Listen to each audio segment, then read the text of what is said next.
देख रही है संदर्शन न्यूज। आगे बढ़ता जाएगा, गलियों और मोहल्लों का विकास करता जाएगा। मोहर लगेगी, मोहर लगेगी, मोहर लगेगी। अब की बार, अब की बार, अब की बार, अब की बार भारत माता की। बहुत स्वागत है। कृपया अपना परिचय बताइए दर्शकों को एक बार। सबसे पहले तो आपके चैनल के माध्यम से मैं अपना परिचय देते बताऊंगा कि मैं पिछले 9 सालों से समाज सेवा कर रहा हूं। जितेंद्र जैन नाम है मेरा। दी हेल्प चैरिटेबल ट्रस्ट नाम से एक अपनी एनजीओ चलाता हूं।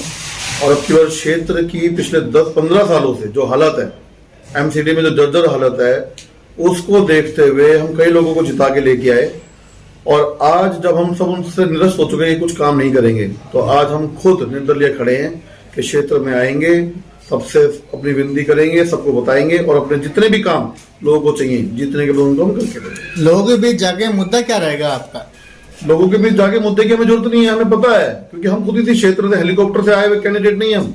हमें मालूम है कि इस क्षेत्र में लोगों को क्या समस्याएं हैं। सबसे पहले समस्या तो जहां आप बैठे हुए, यहाँ पे बिल्कुल भी एक सामने पुल है।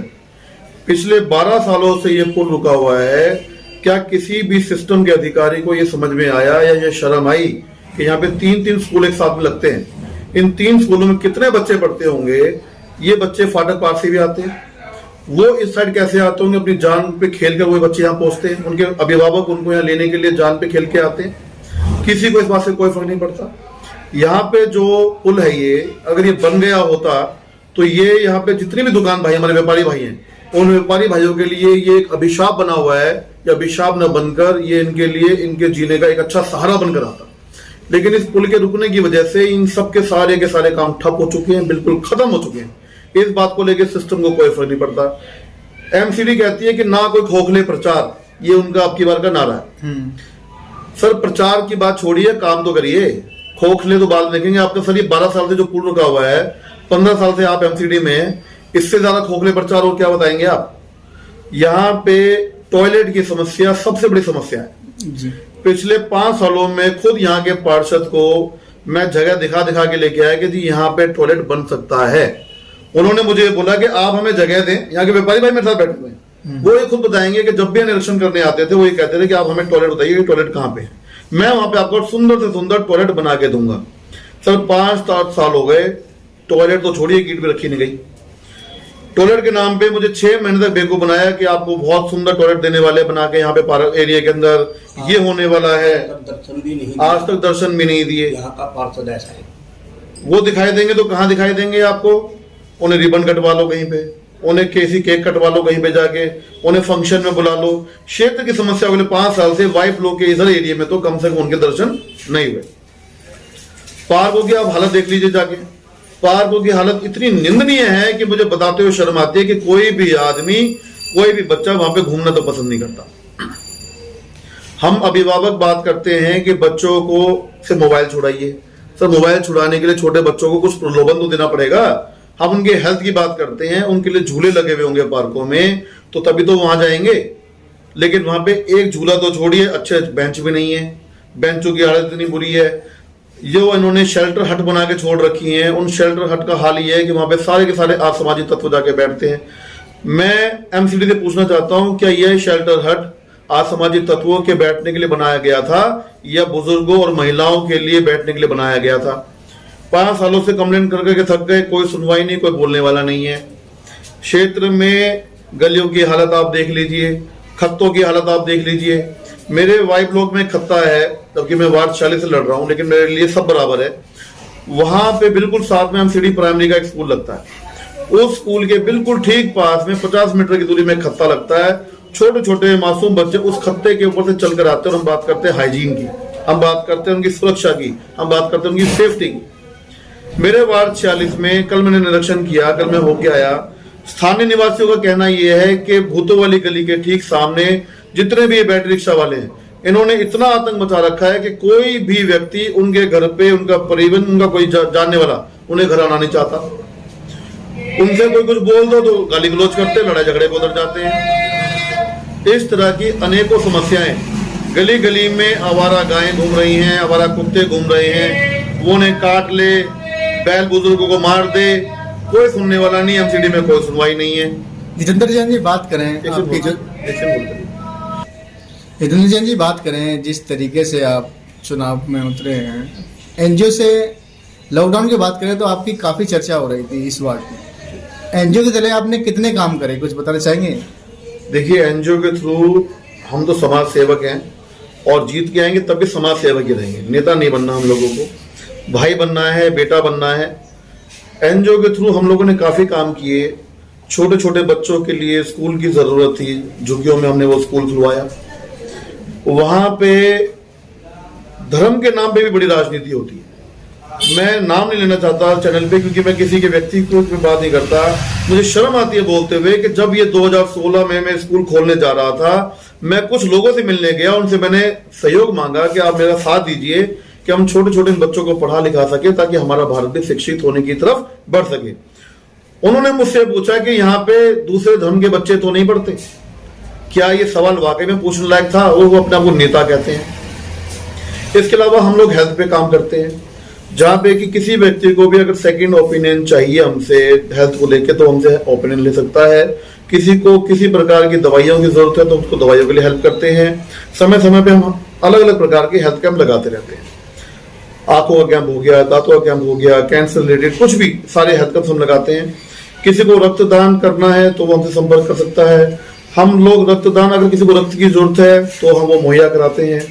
उसके अलावा महिला सुरक्षा, जो आज इस देश का सबसे बड़ा मुद्दा है, महिला सुरक्षा की बात सब करते हैं। मैं आपके चैनल के माध्यम से पूछता हूँ कि कितने लोग वाकई में महिला सुरक्षा को लेके वाकई में जागरूक है, वो चाहते हैं कि महिला सुरक्षा होनी चाहिए? कोई भी नहीं करना चाहता। उसको लेके हम लोगों ने एक बहुत अच्छी पहल की है, जहां पे कि पूरे देश भर में कमांडोज की टीम आके इन बच्चियों को सिखाएंगी, इन महिलाओं को सिखाएंगी, इनको पूरे तरीके से ट्रेंड करेंगी और ये ट्रेनिंग पूरे साल भर चला करेगी ताकि कोई भी महिला, कोई भी बच्ची उस ट्रेनिंग को लेने के बाद किसी के ऊपर भी आत्मनिर्भर ना रहे। इसके अलावा बाल यौन शोषण के ऊपर भी हम लोग काम करते हैं। छोटे छोटे बच्चों के लिए आप रोज न्यूज में देखते हैं कि आज इसके साथ दुष्कर्म हुआ, आज उस बच्ची का दुष्कर्म हुआ। उन बच्चियों को समझाने के लिए हम अभिभावक कहते जरूर है कि हम बहुत बोल्ड हो गए हैं। आज भी अभिभावक अपने बच्चों से गुड टच और बैड टच के बारे में कहते हुए शर्माता है। इस तरह की कई सारी चीजों पे हम लोग काम कर रहे हैं। ऐसे तो लोग हैं जो 1 रुपए में खाना बांट कर यूं हाथ खड़े रहते हैं। मैं उनसे पूछना चाहता हूं कि क्या वाकई में इस देश को आप लोग भिखारी समझते हैं, गरीब समझते हैं कि आपकी 1 रुपए की रोटी के लिए वो खाना खाने के लिए वहां पहुंचे और हाथ जोड़कर यूं खड़े रहें? मेरे भाई बंधुओं, मैं आपसे अनुरोध करता हूं कि किसी को भी मजबूर ना बनाइए। उस आदमी को बनाना है तो उसको रोजगार दीजिए, उसको इतना सक्षम कीजिए कि वो आपके सामने भीख ना मांगे, वो आपके सामने 1 रुपए में खाना ना खाए, बल्कि ऐसा वक्त आए कि जब वो भी आपका सहयोग करे और वो भी उस मुहिम में आगे बढ़े। जितेंद्र जी बात करें आम आदमी पार्टी की, आम आदमी पार्टी एमसीडी चुनाव में 10 गारंटी कार्ड लेके आए हैं, और आप किस मुद्दे पर लेकर एमसीडी चुनाव को अपने वार्ड में लेके जाएंगे? देखिए, मैं किसी के बारे में कहना नहीं चाहता, लेकिन एक बात बोलता हूँ, उन्हें गारंटी कार्ड को छोड़ देते हैं। मैं ये जानना चाहता हूं कि क्या पहले हम लोग दिवाली नहीं बनाते थे? क्या पहले हम लोग त्योहार नहीं बनाते थे? आज ऐसे कौन से 7 सालों से ऐसे त्योहार हो गए जो कि पोल्यूशन स्पेशल करने लगे हैं? अब तो आपके ग्रीन पटाखा भी आ गया, आपने उसको बैन भी कर दिया, उसके बावजूद भी पोल्यूशन का स्तर खत्म नहीं हो रहा है। जितनी भी व्हीकल्स के पोल्यूशन दिल्ली में होते हैं, या तो पोल्यूशन उनके सर्टिफिकेट देना बंद कर दीजिए, या फिर ये पोल्यूशन के नाम पे ये ऑड इवन करना बंद कर दीजिए।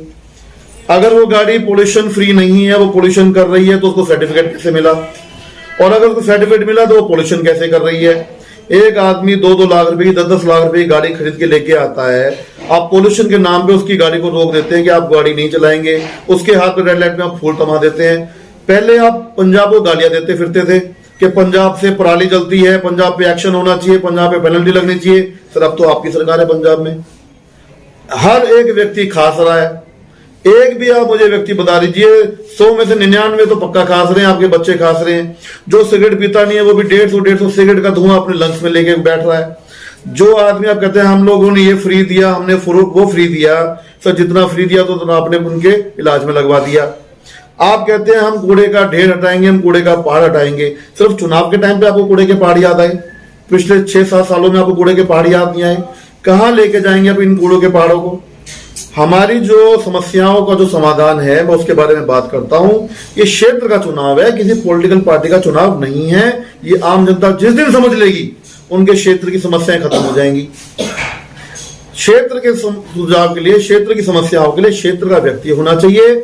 सबसे पहले बायोडाटा में ये देखिए कि उसने समाज के लिए क्या किया है अपने जीवन काल में, वो क्या आपके क्षेत्र की समस्याओं को कितना अच्छा समझता है, कितना अच्छा तरीके से समझ के कितने अच्छी तरीके से उनका हल निकाल सकता है। मेरे क्षेत्र में जैसे अभी आपको मैंने बताया कि एक पुल की समस्या है, अगर इसका समाधान निकलेगा तो क्या छोटे छोटे बच्चों के लिए आना जाना आसान नहीं होगा? अभिभावकों के लिए अपने बच्चों को इधर से उधर लेके जाना आसान होगा कि नहीं होगा? यहाँ पे जितने भी हमारे व्यापारी भाई हैं, जब यहाँ से गाड़ियां गुजरेंगी, जब यहाँ से लोगों का डेली आवागमन होगा तो क्या उनका रोजगार नहीं बढ़ेगा? यहाँ पे रहने वाले रेजिडेंशियल एरिया के लिए इतनी आफत हो गई है कि अगर कहीं पे आग लग जाए तो फायर ब्रिगेड जब तक यहाँ पहुंचेगी जब तक उसका पूरा घर या उसका पूरा दुकान या उसका पूरा गोदाम जल के खाक हो चुका होगा। इसकी अनेकों मिसाल हमारे पास है। अगर आज एम्बुलेंस को मरीज को लेने आना हो या मरीज को लेके हमें अपनी प्राइवेट गाड़ी में जाना हो तो इतना मुश्किल हो जाता है कि ये भी सोचना हो जाता है कि क्या पता वो व्यक्ति, क्या पता वो मरीज जिंदा अस्पताल तक पहुंच भी पाएगा कि नहीं पहुंच पाएगा। आज जितने भी लोग यहाँ पे रेजिडेंशियल हजारों सालों से तो नहीं बोलूंगा, महीनों से, सालों से जो यहाँ लोग रह रहे हैं, उन लोगों से पूछ के देखिए कि आज वो अपना मकान बेच कर जाने को यहाँ से मजबूर है क्योंकि उनका परिवार का कोई व्यक्ति यहाँ पे नहीं आता। किसी बच्ची या बच्चे की शादी होनी है तो लड़का पहले ये पूछता है, लड़की वाले पहले ये पूछते हैं जी आप रहते गाँव नांगलो रहते हो तो जी हमें यहाँ शादी नहीं करनी है। हंसी मजाक का मैटर हो सकता है लेकिन इसके ऊपर विचार करें तो बहुत गंभीर मैटर है ये। यहाँ पे नालियों का मैटर, पानी जरा से 2 घंटे बारिश आई नहीं कि पूरी गलियां भर जाती हैं। नालियों का निकास यहाँ पे नहीं है, सीवर यहाँ से ढंग से साफ होते नहीं है, गलियों में कूड़ा है, पार्कों में हालत खराब है। इन सब की समस्याओं के लिए हम लोग बहुत अच्छा समाधान लेके आए हैं और वो समाधान ये है कि जितने भी पार्क हमारे वार्ड में आएंगे, बात में सारे क्षेत्र की करना चाहता हूँ, सभी क्षेत्रों की करना चाहता हूँ, लेकिन शुरुआत वार्ड 46 से करूंगा क्योंकि हम लोग वहीं से जीत के आ रहे हैं। वार्ड 46 में जितने भी पार्क होंगे उनका सौंदर्यकरण करके देंगे, पार्कों में झूले लगवा के देंगे, जगह जगह पार्कों में ओपन जिम लगवा के देंगे ताकि व्यक्ति को अपने घर से बहुत दूर जाना ना पड़े। सारी गलियों की सफाई होगी, जहां पे भी गलियां बहुत बुरी तरह टूटी हुई हैं सबसे पहले उन गलियों को प्राथमिकता पे ठीक किया जाएगा। हमारा चुनाव चिन्ह भी रोड रोलर है। इसका मतलब यह है कि क्षेत्र में जितनी भी समस्याएं हैं उन सब पे रोड रोलर चलेगा। क्षेत्र में जितना भी भ्रष्टाचार हो रहा है उस पर रोड रोलर चलेगा और जो भी गलियां बनी नहीं हुई हैं उन रोडों को बनाने के लिए रोड रोलर चलेगा। जी, मैं एक समाज सेविका हूँ, मेरा नाम सोनिया जैन है। मैं वार्ड 46 से स्वतंत्र उम्मीदवार के रूप में चुनाव लड़ रही हूँ। सोनिया जी, बात करें जिस तरीके से आप आमसीडी चुनाव के लिए आपने पर्चा भरा है, किन किन मुद्दों को लेकर आपके पास महिला, आप एनजीओ के थ्रू काफ़ी दिनों से काम कर रहे हैं, आपको समस्या क्या लगती है क्षेत्र के अंदर जब आप जाते हैं या एनजीओ के बैनर तले आप कॉलोनियों में जाते हो तो आप समस्या क्या लगती है, आपको क्या कहना चाहिए? इस क्षेत्र में बहुत सारी समस्याएं हैं जिनके लिए हमें सिर्फ आश्वासन पर आश्वासन दिए गए हैं, लेकिन उन समस्याओं पर कोई भी काम नहीं किया गया है। यदि हम इस चुनाव को जीतते हैं तो हम इस क्षेत्र की सभी समस्याओं का निदान करने की पूरी कोशिश करेंगे, ईमानदारी से, पूरी निष्ठा से। अगर आप चुनाव जीतते हैं तो प्रथम 3 काम क्या नए करके दिखाएंगे? सबसे पहले तो हमें नालियों की सफाई की व्यवस्था करेंगे हम लोग, और जो भी टूटी फूटी सड़कें हैं उनको दोबारा बनाया जाएगा। और जितनी भी समस्याएं हैं यहाँ पे लोगों को, तो वो हमारे कार्यालय के बाहर एक सुझाव पेटिका बनेगी जिसमें लोगों को जो भी समस्या है वो अपनी समस्याओं को लिखकर हम तक पहुंचा सकते हैं और उन समस्याओं का 72 घंटे के अंदर अंदर निदान किया जाएगा। अपने वोटरों से क्या अपील करना चाहेंगे? मैं वोटरों से यही अपील करती हूँ कि आपकी जनता से निवेदन करना चाहती हूँ कि ये कोई पार्टी का चुनाव नहीं है, ये एक क्षेत्र का चुनाव है। आप जिसको भी जिता कर ला रहे हो, आप उसका पूरा बैकग्राउंड चेक कर लीजिए। आपको पता होना चाहिए कि कौन व्यक्ति आपके साथ कंधे से कंधा मिलाकर खड़ा है और आपकी समस्याओं का निदान करेगा, और कौन आपके साथ सिर्फ झूठे वादे कर रहा है। ठीक जी। जीतने के बाद उम्मीदवार आपके साथ हाथ जोड़कर खड़ा ही मिले, ये ना हो कि उन नेताओं के घरों में ही मिले और आपको पूरे वार्ड में 5 सालों तक दिखाई भी ना दे। सबसे पहले अपना नाम बताइए। मेरा नाम लैला है। आप इस वार्ड में कितने वर्षों से रह रहे हैं? बहुत साल हो गए हमारे को। तो आप बहुत साल हो गए, तो आपको समस्या क्या लगती है कि यहाँ पर क्या क्या कमियां हैं और क्या क्या कमियां दूर होनी यहाँ चाहिए? बहुत सी कमियां हैं, लेकिन हमें इन पे भी विश्वास है। जो ये चुनाव लड़ रहे हैं हमारी मदद ये करेंगे, हमें इन पे विश्वास है बहुत ज्यादा ही, मेरे को तो ज्यादा ही है इन पे। कूड़े की गाड़ी आती है आपके मोहल्ले में? कूड़े की गाड़ी नहीं आती, कुछ भी नहीं आता, सिर्फ रोड का झाड़ू लगता है। मोहल्ले में कुछ नहीं होता? मोहल्ले में कुछ भी नहीं पार्क होता, पार्क की साफ सफाई होती है? कुछ भी नहीं होता। पार्क की होती है, हल्की फुल्की होती है, और पानी से तो बहुत ही ज्यादा दुखी है। अच्छा, पानी तो कभी आता है कभी नहीं आता है, आता है तो पूरा पड़ता नहीं है पानी। जो आपके वर्तमान पार्षद थे उनकी क्या क्या काम करा है? क्या नाम जानते हो अपने एरिया के? नहीं, कभी देखा है अपने वार्ड में? मैंने नहीं देखा। तो वोट किसको दिया था आपने 2017 में? वोट हमने दिए थे कमल को। कमल को। तो पार्षद को आपने कभी देखा ही नहीं पूरे 5 सालों में? कभी आया ही नहीं आपके मोहल्ले में? नहीं आए। अभी डेंगू चल रहा है, कभी फॉगिंग वगैरह हुई है आपके यहाँ पर? कुछ भी नहीं होता, कभी नहीं होता? कुछ नहीं होता। ठीक है, थैंक यू। क्या नाम है आपका? मेरा नाम सर विजेंद्र है। आप इस वार्ड में कब से रह रहे हैं? जी। 15 साल से इस वार्ड में हैं और क्षेत्र का विकास सबको जिताए, जितने भी नेता लोग आए, इसको कांग्रेस को जिताया, आम आदमी पार्टी को जिताया, बीजेपी को जिताया। बीजेपी की बस इतनी देन है हमारे को कि जो छठ छुपाने के लिए जो ना छत दी हुई है, अब उनका एहसान नहीं भूल सकते। साहब सिंह वर्मा जी थे, वो तो बेचारे चले गए। भाई देवेंद्र शौकीन थे, बड़े अच्छे सज्जन थे, हमारे लिए जो ना हर साल आते थे। अब जो ये बाहर के जो आए ना नए नए नेता, इन्होंने आके एक बार नहीं झांक के देखा कि भाई तुम्हें परेशानी क्या है, कोई पानी की है, कोई भाई रोड की है, क्योंकि कोई बच्चे स्कूल नहीं जाते या पढ़ाई लिखाई नहीं होती, हमारे लिए तो कोई सुविधा ही नहीं करते। हम जाकर आते, मैं एक बार गया तो मैंने रविंद्र जी से बोला, मैं कहा सर, मगर मेरा बिजली का बिल जो ना बहुत ज़्यादा आ रहा है, कुछ करवा दीजिए। तो क्या मेरा ही 50,000 का बिल आ रहा, मैं कहाँ से करवा दूँ? निगम पार्षद को जानते हो? सब जानता हूँ। क्या नाम है उनका? मोहित कुमार।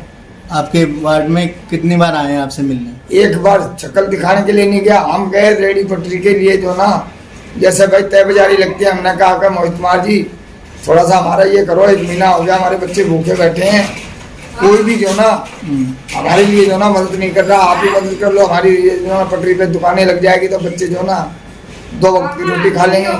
तो मोहित कुमार जी ने ये कहा कि मेरा इसमें कोई रोल नहीं है, आके जो ना बोल दूंगा हो जाएगा। ना आया ना कुछ बात करी, जो भी जाता उससे रिश्वत मांगता है। 4 तारीख को इलेक्शन है, किसको वोट देना चाहेंगे?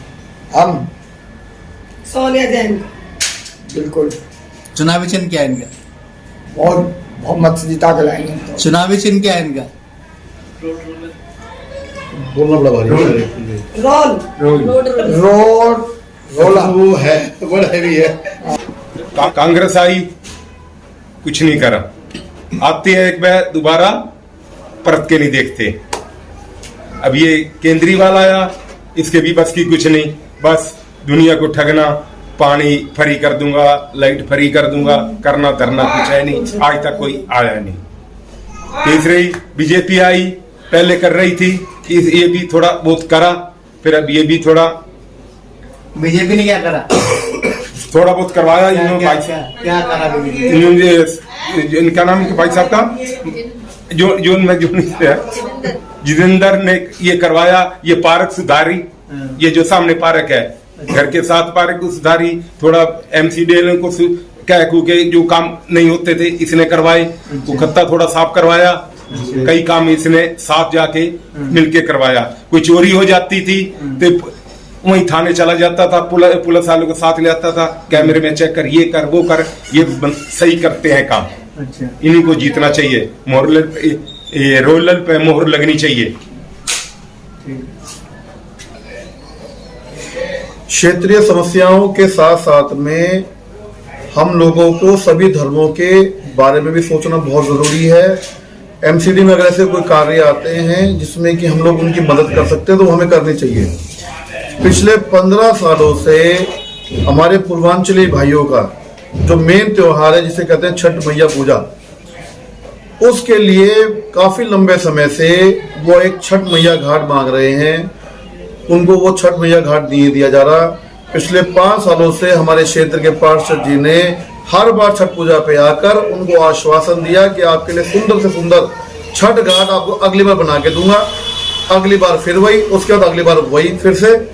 मैं आपके इस चैनल के माध्यम से अभी सभी पूर्वांचली भाइयों को एक और उनके लिए सौगात देना चाहता हूँ एडवांस में कि अगर अब की बार हम लोग इस क्षेत्र में जीत के आए तो जितने भी हमारे पूर्वांचली भाई हैं उनके लिए एक सुंदर से सुंदर छठ घाट हम उनको बनाकर देंगे ताकि वो भी वहां पे पूजा कर सकें और साथ साथ में छठ मैया का आशीर्वाद हमें भी मिले।